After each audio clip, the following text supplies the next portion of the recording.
നെറ്റ്ഫ്ലിക്സിൽ കൂടെ കുറച്ച് ദിവസങ്ങൾക്ക് മുന്നേ റിലീസ് ചെയ്തൊരു മൂവിയാണ് the woman in the cabin 10 എന്ന് പറഞ്ഞത്. ഇതിന് ഗൂഗിളിൽ ആകെ കിട്ടിയ റേറ്റിംഗ് എന്ന് പറഞ്ഞത് 3.3 ആണ്. അതൊരു ആവറേജ് അല്ലെങ്കിൽ ബിലോ ആവറേജ് നിന്ന് കഷ്ടപ്പെടാൻ പറ്റിയ റേറ്റിംഗ് ആണ്.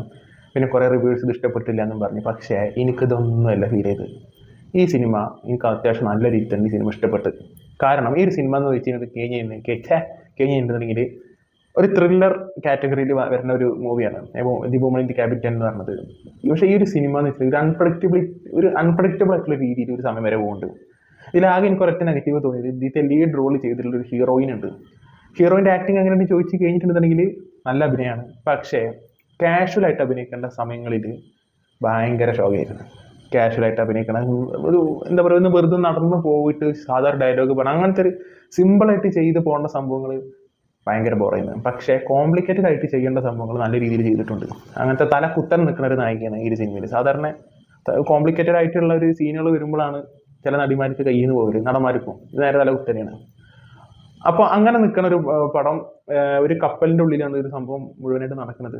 ഒരു കപ്പലിൻ്റെ ഉള്ളിൽ ഒരു ഓരോ റൂമുണ്ട്. ഓരോ റൂം ക്യാബിൻ 8, ക്യാബിൻ 7 നിങ്ങൾ കാണുന്ന സമയത്ത് മനസ്സിലാവും. അതിൽ ക്യാബിൻ 10 നടക്കുന്ന ഒരു മിസ്റ്ററി, അതാണ് ഈ സിനിമ പറയണത്. നല്ല രീതിയിൽ പറഞ്ഞു വെച്ചിട്ടുണ്ട് എന്നുള്ളതാണ് എനിക്ക് തോന്നുന്നത്. പിന്നെ ഒരു കാര്യം പറയാം, ഈ സിനിമ തുടങ്ങി ആദ്യം ഒരു രീതിയിലാണ് പോകണമെന്നുണ്ടെങ്കിലും പെട്ടെന്ന് കാര്യത്തിലേക്ക് കടക്കുന്നുണ്ട്. ആകെ 1.5 മണിക്കൂറേ സിനിമ ഉള്ളൂ. പെട്ടെന്ന് കാര്യത്തിലേക്ക് കടന്ന് പെട്ടെന്ന് കാര്യങ്ങൾ പറഞ്ഞു പോകുന്ന രീതി തന്നെയാണ് സിനിമ എടുത്ത് വെച്ചിട്ടുള്ളത്. എനിക്ക് പേഴ്സണലി ബോറടിയോ കാര്യങ്ങളൊന്നും തോന്നിയിട്ടുണ്ടെങ്കില്ല. അതേപോലെ തന്നെ സിനിമേനെ പറ്റിയിട്ട് ഇങ്ങനെ കൂടുതലായിട്ട് പറയണമെന്നില്ലേനോ. ഇത് ഈ പറഞ്ഞ പോലത്തെ ഒരു മിസ്റ്ററി ത്രില്ലറാണ്. ഞാൻ കുറേ ആൾക്കാർക്ക് ഇഷ്ടപ്പെട്ടിട്ടില്ല. പക്ഷെ എനിക്ക് എന്തുകൊണ്ടൊക്കെയോ സിനിമ ഇഷ്ടപ്പെട്ടു. കാരണം ഒരു ഇങ്ങനത്തെ ഒരു സിനിമ എടുക്കുമ്പോൾ ഒരു സ്റ്റാർട്ടിങ്ങിലത്തെ കുറച്ച് സമയത്തിൽ നമുക്ക് എന്താണ് സംഭവിക്കുന്നത് ഫീല് ഒരു മനസ്സിലാവരുത് നമുക്ക്. അങ്ങനത്തെ രീതിയിൽ തന്നെയാണ് സിനിമ പോകുന്നത്. അറ്റ്ലീസ്റ്റ് എനിക്ക് മനസ്സിലായിട്ട് നിങ്ങൾക്ക് എന്താണ് സംഭവിക്കുന്നത് മുൻകൂട്ടി കാണാനുള്ള കഴിവുണ്ടോ ഇല്ലെന്നുള്ള എനിക്കറിയില്ല. എനിക്ക് അങ്ങനെ ഒന്നും മനസ്സിലായിട്ടുണ്ടെന്നുണ്ടായിരുന്നില്ല. പക്ഷെ ഒരു സമയം കഴിഞ്ഞിട്ടുണ്ടെങ്കിൽ ഇത് എന്താ സംഭവിക്കാൻ പോകുന്നുള്ളത് മനസ്സിലാവും.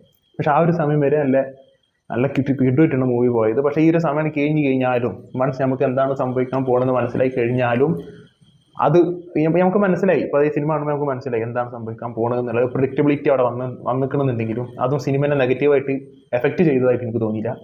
കാരണം ആ സമയത്തും ഇങ്ങനെ നല്ല രീതിയിൽ എന്താണ് നടക്കാൻ പോകണമെന്ന് മനസ്സിലായിട്ട് ആ ഒരു ത്രില്ലർ അല്ലെങ്കിൽ ത്രില്ലിങ് രീതിയിൽ സിനിമ എനിക്ക് പേഴ്സണലി ഇന്ന് കാണാൻ വേണ്ടി പറ്റി.